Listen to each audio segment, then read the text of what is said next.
Shalom saudara, ribuan tahun yang lalu Raja Daud menulis sebuah ayat yang sangat kita kenal dari Mazmur 119 ayat 105. Firman-Mu itu pelita bagi kakiku dan terang bagi jalanku. Ayat ini telah ditulis bahkan sebelum Tuhan Yesus lahir dan melayani di muka bumi.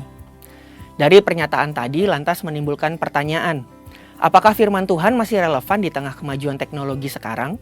Dan apakah masih bisa menjadi penuntun hidup manusia sehari-hari? Dalam Voice of Pentecost kali ini kita akan membahas tentang firman Tuhan yang menuntun hidup kita. Jawaban untuk pertanyaan tersebut adalah ya. Mari kita lihat hubungan firman Tuhan dengan kehidupan sehari-hari. Yang pertama adalah hubungan eksplisit, yaitu firman Tuhan yang praktis dan dapat langsung diterapkan dalam kehidupan sehari-hari. Contohnya sebagai berikut. Amsal 17 ayat 22 menuliskan, hati yang gembira adalah obat yang manjur, tetapi semangat yang patah mengeringkan tulang. Dalam satu topik ini saja, terbukti bahwa firman Tuhan tetap relevan di dunia sampai sekarang, bahkan sampai selama-lamanya. Hati yang gembira mampu menekan rasa sakit dan meningkatkan kemampuan organ tubuh untuk melawan rasa sakit. Ini adalah fakta yang sudah diakui di dalam dunia medis. Dalam Lukas 14 ayat 28-30 tertulis sebuah pelajaran mengenai bagaimana pentingnya berdiskusi untuk menentukan sebuah anggaran sebelum membangun sebuah menara. Yaitu supaya jangan sampai ada yang mulai membangun tapi tidak mampu untuk menyelesaikan bangunan itu. Dengan jelas ayat ini mengajarkan mengenai sebuah keterampilan yang dikenal dengan anggaran atau budgeting. Sedangkan 1 Petrus 3 ayat 10-12 memberikan tips bagaimana untuk melihat hari-hari baik itu terjadi di dalam hidup kita. Dalam terjemahan New Living Translation digunakan kalimat if you want to enjoy life and see many happy days. Yang berarti kalau kita mau menikmati hidup dengan hari-hari bahagia, kita harus baca ayat yang selanjutnya yang menjelaskan kalau kita harus menjaga perkataan, menjauhi yang jahat dan melakukan yang baik, mencari perdamaian dan menjadi orang benar. Yang kedua adalah hubungan implisit, yaitu firman Tuhan yang ketika direnungkan dan dipelajari lebih dalam, mampu memberikan dan membentuk prinsip-prinsip untuk melewati masalah dan tantangan hari ini. Contohnya adalah, di Alkitab tidak pernah ada larangan nge-vape atau ngerokok. Tapi ketika direnungkan lebih dalam, ada beberapa firman yang dapat menjadi pedoman dan prinsip hidup untuk saat ini. Yang pertama adalah 1 Korintus 6 ayat ke-12. Segala sesuatu halal bagiku, tetapi bukan semuanya berguna. Segala sesuatu halal bagiku, tetapi aku tidak membiarkan diriku diperhamba oleh suatu apapun. 1 Korintus 6 ayat 19. Atau tidak tahukah kamu bahwa tubuhmu adalah bait Roh Kudus yang diam di dalam kamu? Roh Kudus yang kamu peroleh dari Allah dan bahwa kamu bukan milik kamu sendiri. 2 Korintus 7 ayat 1. Saudara-saudaraku yang kekasih, karena kita sekarang memiliki janji-janji itu, marilah kita menyucikan diri kita dari semua pencemaran jasmani dan rohani. Dan dengan demikian menyempurnakan kekudusan kita dalam takut akan Allah. Dari ayat-ayat tersebut kita dapat memperoleh pengertian bahwa vape atau merokok bukanlah sebuah keuntungan bagi tubuh manusia, sekaligus bukanlah tindakan yang menyenangkan hati Tuhan. Perenungan firman yang mendalam juga dibutuhkan agar firman itu mengubah paradigma kita dan mampu melihat kejadian sehari-hari dari perspektifnya Tuhan. Sebagai contoh, bagaimana seharusnya orang Kristen menanggapi soal kemajuan teknologi dan medis? Apakah orang yang sakit cukup didoakan saja atau perlu dibawa ke rumah sakit? Alkitab memberikan contoh dalam 2 Raja-Raja 20 ayat 1-7 perihal ini. Di ayat yang ke-7 tertulis, kemudian berkatalah Yesaya, ambillah sebuah kue ara, lalu orang mengambilnya dan ditaruh pada barah itu, maka sembuhlah ia. Kala itu Hizkia sakit keras dan Tuhan menyembuhkan ia dengan cara yang ajaib. Kita belajar bahwa Allah yang Maha Kuasa dapat melakukan kesembuhan dengan perpaduan antara yang natural dengan yang supranatural. Jadi, tidak tepat kalau menyimpulkan bahwa Alkitab menentang pemakaian sarana-sarana penyembuhan oleh manusia. Dari hal-hal di atas kita belajar bahwa firman Tuhan tidak lekang oleh waktu. Dan jawaban dari pertanyaan sebelumnya adalah, firman Tuhan sangat relevan dan selalu menjadi tuntunan dalam menjalani kehidupan sehari-hari di masa kini. Saudara, untuk penjelasan lebih lengkapnya dari tim teologi kami, silahkan klik link yang ada di atas atau scan QR Code yang tersedia. Tuhan Yesus memberkati.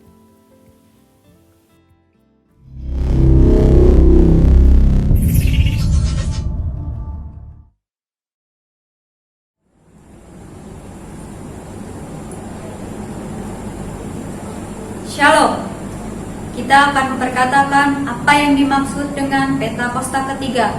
Mari kita bangkit berdiri. 1. Pentakosta ketiga adalah pencurahan Roh Kudus yang dahsyat di zaman ini, melebihi yang terjadi di Asusatri. Pentakosta ketiga adalah pencurahan Roh Kudus yang dahsyat di zaman ini, melebihi yang terjadi di Asusatri. 2. Pentakosta ketiga akan mengakibatkan penuaian jiwa yang terbesar dan yang terakhir sebelum Tuhan Yesus datang kembali. Pentakosta ketiga akan mengakibatkan penuaian jiwa yang terbesar dan yang terakhir sebelum Tuhan Yesus datang kembali.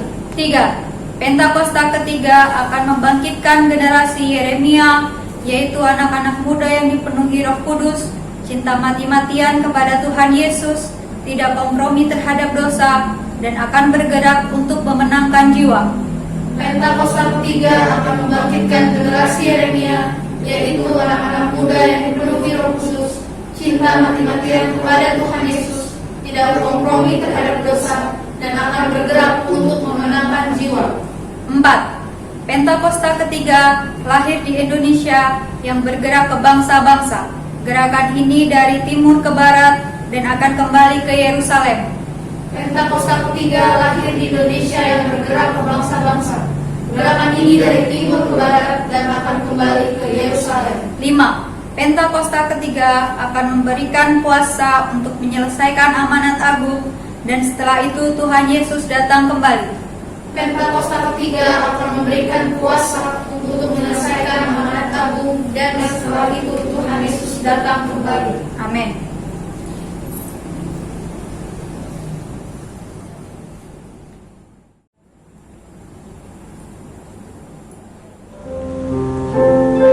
Di pagi hari yang cerah ini, kita akan bersama-sama menaikkan pujian dan penyembahan untuk Tuhan Yesus. Sebelum ibadah ini dimulai, mari kita bersatu dalam doa. Selamat pagi Tuhan Yesus, pada kesempatan kali ini kami sungguh berbahagia karena Engkau masih memberikan kami kesempatan untuk berkumpul dan bersekutu di dalam ibadah ini. Tuhan, kami percaya bahwa tidak ada hal yang kebetulan, karena kami masih ada sampai saat ini, dan Engkau sudah memberi kami berkat dan urapan yang baru untuk kami. Bapak, sebentar lagi kami akan mulai ibadah kami. Bimbing kami untuk dapat masuk ke hadirat-Mu yang Maha Kudus. Layakkan kami Bapa, sehingga kami tidak akan melewatkan ibadah kali ini dengan sia-sia. Tuntunlah ibadah ini dari awal, pertengahan hingga akhir.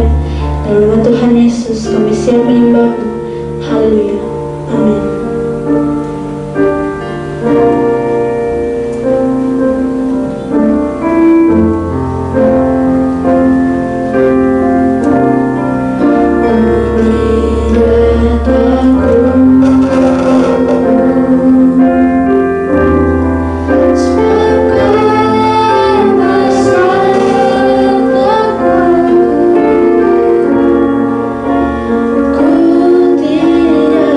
tidak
Ini menyatakan bahwa Engkau adalah Tuhan yang besar dan hidup.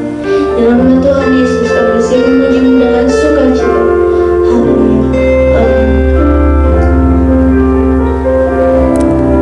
Yang ingin menerima kuasa dan kemenangan dari Tuhan Yesus, sorakan haleluya. Mari kita bersama-sama angkat pujian ini.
Dalam Tuhan Yesus kami sambut firman-Mu.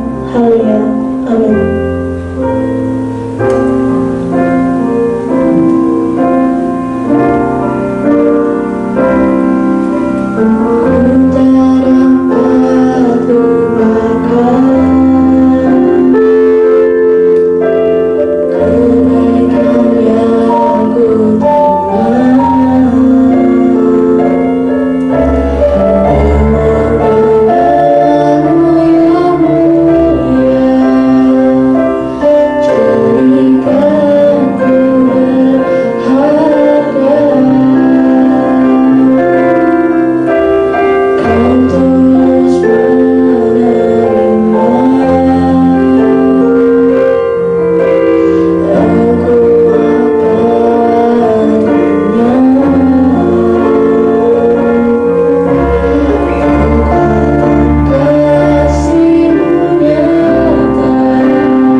Shalom saudara-saudara yang dikasihi Tuhan Yesus.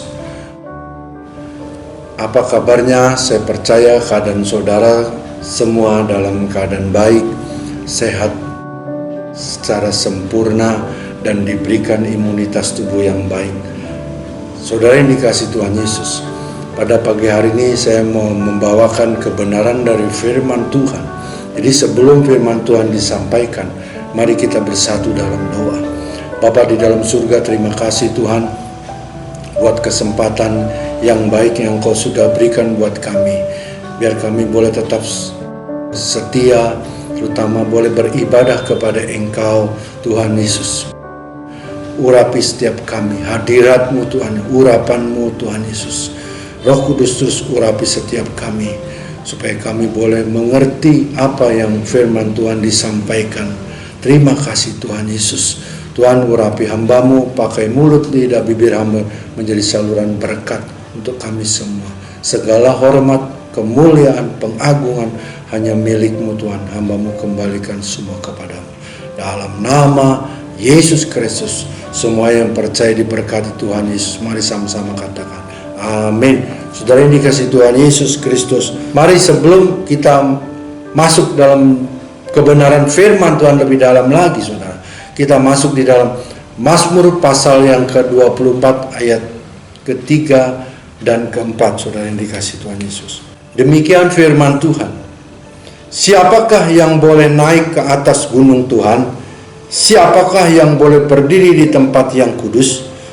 Orang yang bersih tangannya dan murni hatinya, yang tidak menyerahkan diri kepada penipuan dan yang tidak bersumpah palsu. Jadi siapakah yang boleh naik ke atas gunung Tuhan? Saudara yang dikasihi Tuhan Yesus, ini berbicara tentang posisi saudara. Jadi di mana posisi seorang pada waktu itu ada di bawah. Tuhan menginginkan posisi naik, khususnya naik ke gunung Tuhan, saudara. Saudara yang dikasihi Tuhan Yesus, jadi setelah naik orang tersebut harus berdiri, saudara. Ketika orang tersebut posisi ada pada ketinggian, di mana orang tersebut bisa melihat sekelilingnya dengan jelas. Jadi ketika orang tersebut di bawah, orang tersebut tidak leluasa memandang di sekitarnya, saudara, yaitu di atas gunung yang dimana Tuhan sudah perintahkan, saudara, sehingga seseorang bisa melihat sekelilingnya, bisa melihat keadaan di sekitarnya. Jadi setelah naik, orang tersebut harus berdiri, bukannya tidur atau berbaring atau santai, tapi harus berdiri, bisa melihat sekeliling dan sekitarnya. Tetapi posisi berdiri tegak untuk dapat melihat sekeliling dan sekitar dan lingkungannya, saudara. Jadi ada 4 poin yang ketika posisi ada di atas, yang Tuhan inginkan adalah bersih tangannya. Perhatikan tangan ini, saudara. Apakah tangan ini pernah melakukan hal-hal yang tidak benar atau tidak sesuai dengan firman Tuhan? Pernah memukul atau menampar dan lain sebagainya, saudara. Mari kita bersihkan. Mungkin tangan ini ada hal-hal yang tidak baik, kita harus membersihkannya, saudara, sehingga kita boleh naik ke atas, di mana posisi kita ada di atas gunung yang Tuhan sudah inginkan. Jadi orang yang murni hatinya, cek hatinya apakah masih ada hal-hal yang kotor di dalam hati ini, saudara. Saudara yang dikasihi Tuhan Yesus. Jadi berikutnya, orang yang tidak menyerahkan diri kepada penipuan, saudara. Saudara yang dikasihi Tuhan Yesus, hidup di dalam orang percaya tidak ada tipu sana tipu sini, saudara. Kita harus hidup memiliki integritas dan kejujuran. Tidak ada hal-hal yang sifatnya menipu, saudara. Saudara yang dikasihi Tuhan Yesus, yang keempat adalah tidak bersumpah palsu. Orang percaya Tuhan menginginkan berkata ya, ya. Jika ya, katakan ya. Jika tidak, juga katakan tidak. Saudara yang dikasihi Tuhan Yesus, jadi jelas posisi menentukan cara pandang hidup orang percaya, saudara. Di Kejadian pasal yang ketiga ayat 9 dan 10. Demikian firman Tuhan. Tetapi Tuhan Allah memanggil manusia itu dan berfirman kepadanya, "Di manakah engkau?" Ia menjawab, "Ketika aku mendengar bahwa Engkau ada di taman ini, aku menjadi takut karena aku telanjang, sebab itu aku bersembunyi. Saudara yang dikasihi Tuhan Yesus Kristus, ada satu kalimat, di manakah engkau? Ini berbicara tentang posisi saudara yang dikasihi Tuhan Yesus. Adam dan Hawa melanggar perintah Tuhan, dan apa yang terjadi ketika Adam dan Hawa mengetahui dan menyadari bahwa dosa sudah masuk dalam diri Adam dan Hawa, dan dosa membuat mereka mengetahui dan menyadari bahwa mereka ini telanjang. Mereka takut. Bukan itu saja, ketika Tuhan mendekati mereka, mereka takut dan mereka bersembunyi, saudara. Posisi kita juga saat ini ada di mana, saudara? Mengapa posisi kita sangat penting? Banyak terjadi kesalahpahaman, di mana banyak orang percaya berkata, saya sedang ditinggalkan oleh Tuhan. Tetapi kalau kita pelajari dan kita kembali kepada Alkitab, benarkah Tuhan meninggalkan kita, saudara yang dikasihi Tuhan Yesus? Kita baca di dalam Ibrani pasal yang ke-13 ayat yang ke-5, saudara. Janganlah engkau menjadi hamba uang, dan cukupkanlah dirimu dengan apa yang ada padamu, karena Allah telah berfirman, aku sekali-kali tidak akan membiarkan engkau, dan aku sekali-kali tidak akan meninggalkan engkau. Wow, sungguh luar biasa kebenaran dari firman Tuhan. Jadi orang kadang-kadang merasa, rasanya Tuhan meninggalkan saya. Oh tidak, saudara. Tuhan tidak pernah meninggalkan dan membiarkan engkau, saudara. Saudara yang dikasihi Tuhan Yesus. Jadi kalau kita mempercayai apa yang kita rasa, maka percayalah hidup kita akan terombang-ambing oleh perasaan kita. Saudara yang dikasihi Tuhan Yesus. Karena kita hidup bukan dari perasaan, melainkan dari perkataan-perkataan Tuhan, dari firman Tuhan, saudara yang dikasihi Tuhan. Jadi Yesaya pasal yang ke-1 ayat yang ke-4, saudara yang dikasihi Tuhan Yesus. Celakalah bangsa yang berdosa, kaum yang syarat dengan kesalahan, keturunan yang jahat, anak-anak yang berlaku buruk. Mereka meninggalkan Tuhan, menistai yang Maha Kudus Allah Israel, yang berpaling dan membelakangi Dia, saudara. Jadi kenyataan dan kebenarannya bukan Tuhan yang meninggalkan kita. Sebenarnya kitalah yang sering kali meninggalkan Tuhan. Saudara yang dikasihi Tuhan Yesus. Jadi terjadi sebuah pergeseran posisi. Yang tadinya kita intim dengan Tuhan, tetapi apa yang terjadi dengan berjalannya waktu, tanpa sadar telah terjadi pergeseran posisi antara kita dengan Tuhan. Saudara yang dikasihi Tuhan, yang bergeser posisinya ternyata bukan Tuhan. Saudara yang dikasihi, Tuhan tidak pernah berubah, dahulu, sekarang, dan selama-lamanya. Tuhan Yesus tidak pernah berubah. Yang bergeser adalah posisi kita sebenarnya. Timbul pertanyaan, mengapa posisi itu penting, saudara yang dikasihi Tuhan Yesus? Saudara yang dikasihi Tuhan Yesus, kalau kita mempelajari tentang posisi, berarti betapa pentingnya posisi akan menentukan cara pandang hidup kita, saudara. Yang pertama adalah posisi menentukan rasa aman. Haleluya, saudara yang dikasihi Tuhan Yesus. Jadi kita baca di dalam Mazmur pasal yang ke-62 ayat yang kedua, saudara yang dikasihi. Hanya dekat Allah saja aku tenang, daripada nyala keselamatanku. Kata dekat itu berbicara tentang posisi, saudara. Jadi ada banyak orang yang hidupnya tidak tenang di dalam kehidupan sehari-harinya, saudara. Ada diombang-ambingkan oleh masalah, tekanan. Waktu kita dekat dengan Tuhan, maka kita pasti merasa aman, pasti kita mendapat ketenangan, saudara. Ketika kita mengalami hadirat Tuhan dan mengalami hubungan yang intim dengan Tuhan, maka kita akan merasakan rasa aman dan rasa tenang akibat ketika kita mengalami hadirat Tuhan. Itu yang saya rasakan, saudara. Ketika saya mengalami hadirat Tuhan, maka efek dari semuanya itu, saya akan merasakan ada satu keamanan, ketenangan, yang saya dapatkan, saudara. Waktu kita mengalami ketakutan, depresi, cemas, bingung, di saat kita masuk dalam hadirat Tuhan, maka hadirat Tuhan akan memberi rasa aman, hadirat Tuhan akan memberi rasa tenang. Ketika kita memiliki kedekatan dengan Tuhan, maka kedekatan atau keintiman itu yang memberikan rasa aman dan rasa tenang, saudara. Jadi banyak orang merasa aman karena harta, uang, mobil, harta yang banyak, uang yang banyak, mobil yang banyak, rumah yang mewah yang mereka miliki.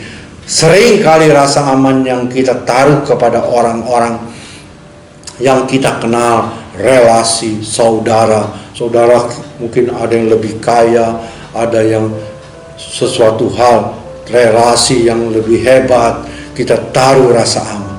Oh, itu salah, saudara. Rasa aman yang sesungguhnya atau sebenarnya rasa aman yang berasal dari Tuhan. Yang setuju katakan amin. Saudara, mengapa posisi itu penting? Karena posisi menentukan rasa aman. Yang setuju katakan yes. Saudara, di mana posisi saudara saat ini? Tuhan berkata kepada Adam, di manakah engkau? Tuhan mau menginginkan kepada Adam, cek posisimu ada di mana. Dekatkanlah dirimu dengan Tuhan, maka engkau akan merasakan rasa aman yang asli atau merasakan rasa aman yang sesungguhnya. Saudara yang dikasihi Tuhan Yesus. Yang kedua, posisi menentukan perspektif atau sudut pandang saudara. Wow, ini saudara yang perlu saudara pahami dan pelajari, saudara. Kita baca dalam Wahyu pasal yang keempat ayat yang pertama, saudara.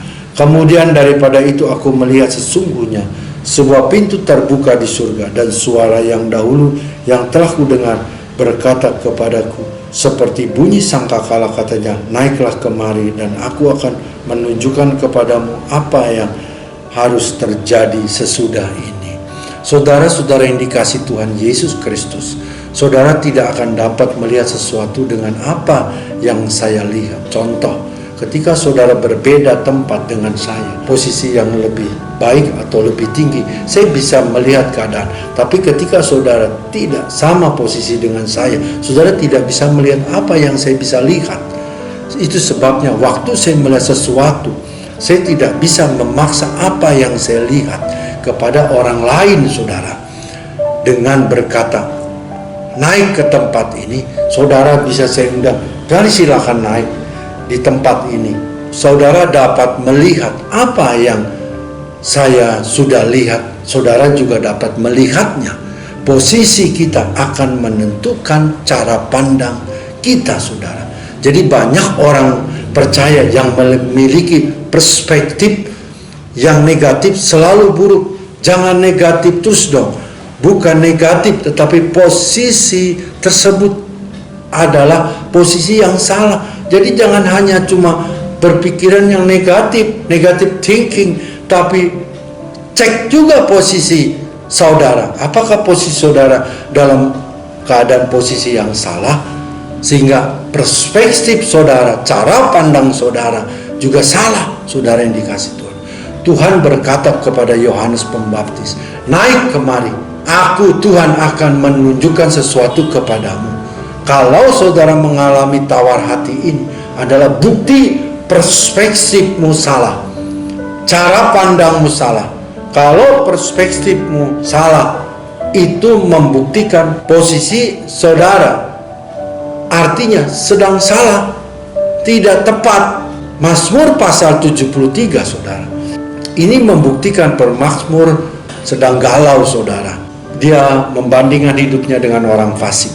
Kita baca agak melengkap ya, tapi saudara bisa pelajari, baca sesungguhnya. Mazmur pasal yang ke-73 ayat yang ke-2 sampai 5. Tetapi aku sedikit lagi maka kakiku terpeleset, nyaris aku tergelincir. Sebab aku cemburu kepada pembual-pembual, kalau aku melihat kemujuran orang-orang fasik. Sebab kesakitan tidak ada pada mereka, sehat dan gemuk tubuh mereka.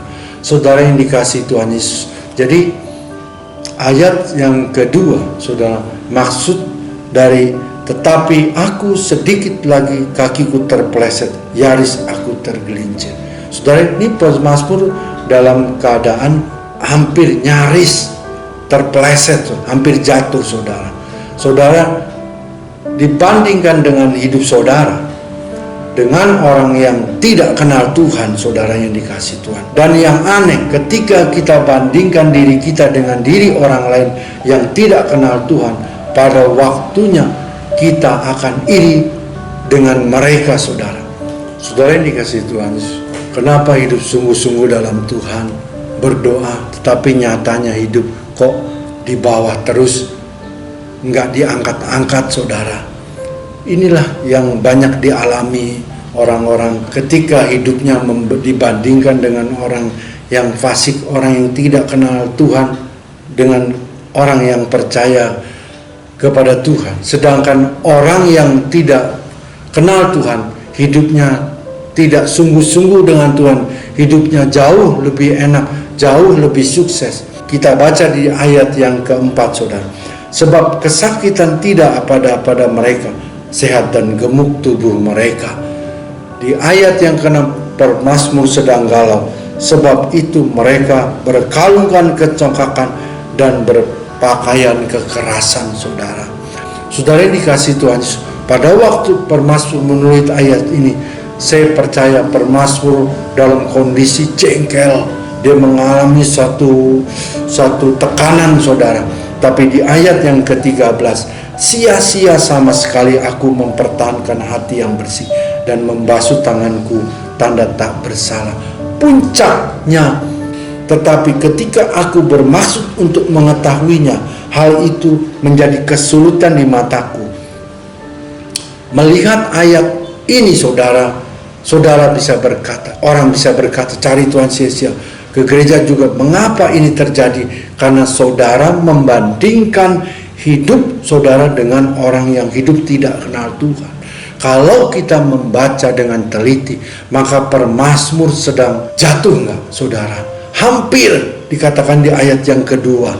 Pemazmur hampir jatuh, sedikit lagi aku tergelincir. Jadi hampir kehilangan imannya. Kapan semua ini berubah? Di ayat yang ke-16 sampai 17 dari Mazmur pasal yang ke-73. Tetapi ketika aku bermaksud untuk mengetahui hal itu, terjadi kesulitan di mataku. Sampai aku masuk ke dalam tempat kudus Allah, aku memperhatikan kesudahan mereka. Sampai aku masuk ke tempat kudus, ini berbicara tentang posisi saudara. Jadi di mana posisi semula, dia melihat posisi orang fasik, beruntung sekali. Dan pemazmur melihat dirinya susah atau sia sekali. Di akhir semuanya itu, dia merubah posisinya. Dia masuk ke tempat kudus Allah. Pemazmur merubah posisinya. Dia masuk ke tempat kudus Allah. Dia intim dengan Tuhan. Terjadi pergeseran posisi. Dan pemazmur memperhatikan kesudahan mereka. Wah, ada yang berbeda. Tadi dia melihat orang fasik beruntung, ia tidak beruntung. Di ayat yang ke-17, kalau mau jujur, kita pernah ada di titik ini, tergoda dengan hal-hal lain. Saudara yang dikasih Tuhan Yesus, kalau saudara berubah posisi, saudara masuk ke tempat kudus, masuk dalam hadirat Tuhan. Yang aneh, ketika keadaan berubah, masalah masih ada. Tetapi yang berubah, saudara yang dikasih, cara pandang saudara berubah. Saudara yang dikasih Tuhan Yesus. Jadi bagaimana cara pandang kita berubah kalau posisi kita tidak berubah, saudara? Jadi nggak mungkin cara pandang kita berubah kalau posisi kita tidak berubah, saudara. Oleh sebab itu, posisi dulu berubah, maka cara pandang kita juga berubah. Saya mengalami kehidupan, ada banyak tekanan-tekanan, saudara, yang membuat saya putus asa, rasa mau give up saja deh, rasanya nggak ada harapan lagi. Aneh, ketika saya memutuskan, udah give up, putus asa, rasa nggak ada harapan lagi. Ketika saya memutuskan mencari Tuhan, ketika saya memutuskan untuk masuk dalam hadirat Tuhan, tiba-tiba perubahan posisi membuat cara pandang saya berubah. Cara pandang saya kepada keadaan berubah. Ketika saya tawar hati, saya menjadi beriman. Ketika saya tidak punya harapan, saya diberikan pengharapan yang baru. Saudara yang dikasih Tuhan. Jadi pagi hari ini kalau engkau merasakan putus asa, rasanya mau give up, saya mau katakan berubah posisimu. Saya katakan berubah posisimu. Supaya apa? Cara pandangmu berubah. Ketika engkau berkata, cara pandang saya sudah berubah, tapi posisimu tidak berubah, itu tidak mungkin cara pandangmu berubah kalau posisimu tidak berubah. Jadi ketika engkau merubah posisimu, maka engkau sedang merubah cara pandangmu. Ketika cara pandang berubah, saya percaya firman Tuhan dikatakan di 1 Korintus pasal yang kedua ayat yang ke-9. Tetapi seperti ada tertulis, apa yang tidak pernah dilihat oleh mata, dan yang tidak pernah didengar oleh telinga, dan yang tidak pernah timbul dalam hati manusia, semua disediakan Allah untuk mereka yang mengasihi Dia. Yang ketiga, posisi menentukan kepahitan atau tidaknya dalam hidup saudara-saudara yang dikasihi Tuhan Yesus. Kita baca di dalam Ibrani pasal yang ke-12 ayat yang ke-15. Jagalah supaya jangan ada seorang pun menjauhkan diri dari kasih karunia Allah, agar jangan tumbuh akar yang pahit yang menimbulkan kerusuhan dan yang mencemarkan banyak orang. Saudara yang dikasihi Tuhan Yesus, jadi Tuhan mau jangan ada seorang pun mengalami keadaan seperti ini. Apa yang terjadi apabila seorang bergeser dari kasih karunia? Saya melihat ada banyak orang sedang dalam kepahitan. Kepahitan dengan Tuhan, kepahitan dengan sesama, kepahitan dengan kehidupannya. Kehidupan yang sangat sulit. Jadi yang membuat kita mengalami semuanya itu ketika kita menjauhkan diri dari kasih karunia. Selama saudara ada dalam kasih karunia, saya percaya tidak ada akar pahit dalam hidup orang tersebut. Posisi terlebih dahulu baru saudara mengalami kepahitan saudara. Saya pahit atau kepahitan gara-gara orang itu. Ini adalah bukti terjadi pergeseran posisi, mengingatkan kita untuk merubah posisi supaya tidak terjadi akar pahit di dalam kehidupannya saudara. Contoh seorang tokoh yang luar biasa, orang pilihan Tuhan, Daud saudara. Daud adalah contoh orang yang punya alasan untuk mengalami kepahitan. Daud bisa kepahitan karena Saul. Bertahun-tahun lamanya Daud dikejar-kejar, diuber-uber untuk dibunuh oleh Saul. Daud adalah orang yang intim dengan Tuhan. Padahal Daud punya kesempatan 2 kali untuk melakukan pembalasan kepada Saul untuk membunuh Saul saudara. Saudara dikasih, Daud orang yang mencintai Tuhan dan hidup selalu dalam hadirat Tuhan. Daud harus banyak mengalami kepahitan, tapi nyatanya Daud tidak mengalami akar pahit saudara. 2 kali Daud kesempatan, tadi saya sudah katakan, untuk membunuh Saul, tapi tidak dilakukan itu. Sampai menjadi pura-pura gila kepada orang Filistin. Seorang yang ditakuti di Filistin ketika Daud mengalahkan Goliat saudara, mendadak menjadi atau pura-pura gila di depan Raja Akhis. Kenapa Daud lakukan itu? Karena tidak ada tempat yang aman selama Daud di Israel. Tetapi yang aneh, ketika Saul terbunuh di medan perang, peristiwa itu didengar oleh Daud. Ketika Daud mendengar berita kematian Saul, Daud meratap atas kematian Saul. Inilah contoh orang yang tidak memiliki kepahitan, orang yang tidak memiliki akar pahit dalam kehidupannya. Bisa saja Daud bersorak-sorai, dia katakan musuh dia udah terbunuh, tapi Daud tidak lakukan itu. Justru Daud meratap atas kematian Saul saudara. Inilah contoh orang yang hidupnya tidak memiliki akar kepahitan. Kita selalu salahkan orang lain, menyalahkan si A, menyalahkan B saudara. Sesungguhnya kita telah meninggalkan atau menjauhkan kasih karunia yang Tuhan sudah berikan. Saudara yang dikasih Tuhan Yesus. Jadi orang yang hidupnya intim dengan Tuhan, tetapi saudara mengalami kepahitan. Saya bisa katakan saudara intim dengan siapa? saudara. Wah, bicara rajin ke gereja, hidupnya intim, tapi memiliki kepahitan, memiliki akar pahit dalam hidupnya. Saudara, intim dengan siapa? Orang yang hidupnya intim dengan Tuhan, maka akar pahit tidak ada tempat dalam kehidupannya. Nggak ada tempat, tidak ada celah. Orang yang intim dengan Tuhan sudah pasti tidak memiliki akar pahit. Kalau saudara merasakan ada akar pahit, solusinya dekatkan diri. Jadi saudara kalau merasakan ada akar pahit dalam hidup saudara, dekatkan diri kepada kasih karunia, dekatkan diri kepada Tuhan Yesus Kristus. Karena nanti Tuhanlah yang akan memampukan untuk membuang akar pahit itu dalam hidup saudara. Firman Tuhan sudah disampaikan. Mari kita bersatu dalam doa. Bapa, terima kasih buat kebenaran firman-Mu Tuhan Yesus.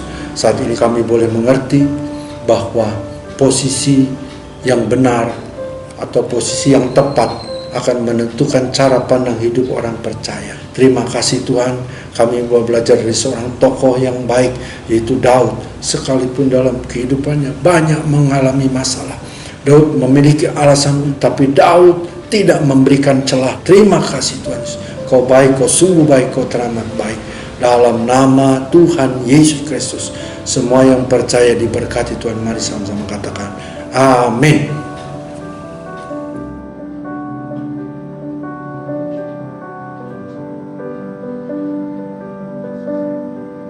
Mari kita bangkit berdiri, kita akan memperkatakan visi rayon satu hal.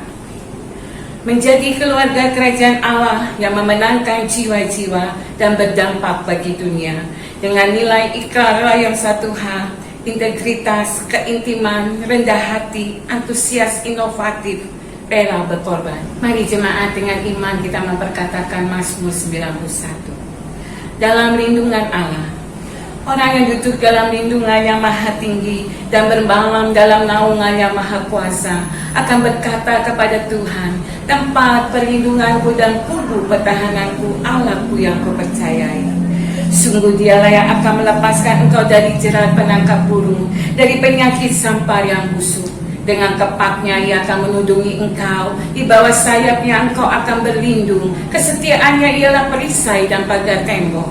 Engkau tak usah takut terhadap kedahsyatan malam, terhadap panah yang terbang di waktu siang, terhadap penyakit sampar yang berjalan di dalam gelap, terhadap penyakit menular yang mengamuk di waktu petang.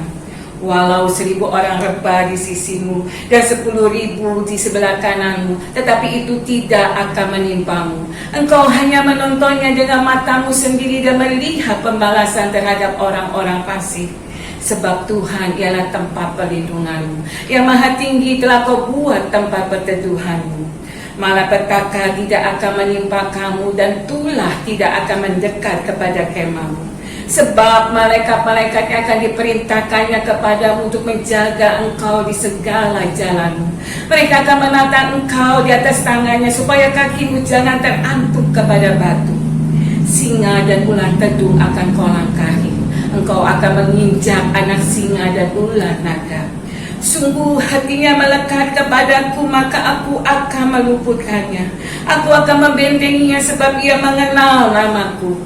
Bila ia berseru kepadaku, aku akan menjawab.